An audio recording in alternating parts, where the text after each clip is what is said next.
Lithuania was the first country to leave the USSR when it declared its independence in March of 1990, beginning a two-year process which culminated in the death of the Soviet Union. But given that the USSR didn't want Lithuania to leave and was more than capable of using force to keep it in the Union, why was Lithuania allowed to go? And why was there minimal intervention from Moscow? So as of the late 1980s, the USSR wasn't doing so well. The economy had been stagnant for well over a decade, the people living there no longer trusted the government to act in their interests, and it was clear from the collapse of the Warsaw Pact that the USSR was on the decline. Many national groups demanded greater autonomy from Moscow, and in Lithuania's case, it was granted it. As the media opened up, talk of independence grew, and when Gorbachev didn't shoot them for thinking about it, the Lithuanians realized that leaving was now a real possibility. And in February 1990, when Lithuania held its first free election since being annexed, its people overwhelmingly chose non-communist candidates who wanted out. A month later, the new Lithuanian parliament passed the Act on the Restoration of the State of Lithuania, at which point the world held its breath to see if the USSR would send troops to crush the movement.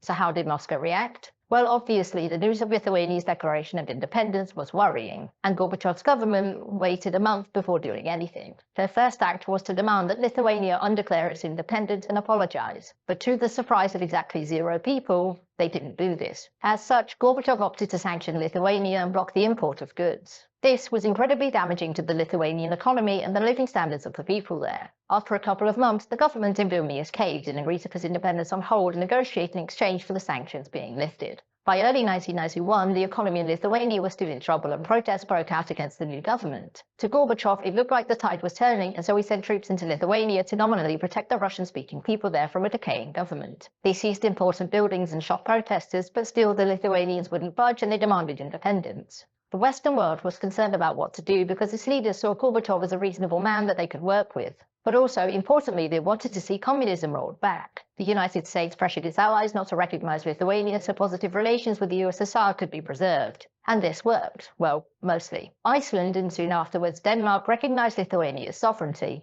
which to many living there meant that more recognition was inevitably coming. Moscow was at this point kind of busy trying to keep the rest of the country together, and occupying Lithuania was only going to make things worse. When Gorbachev was almost overthrown in August of 1991, there were worries that he would use force in Lithuania to reassert his authority. Of course, the country was decaying too rapidly for this to happen, and in early September the Soviet government recognized Lithuania's independence. And the rest of the world soon followed.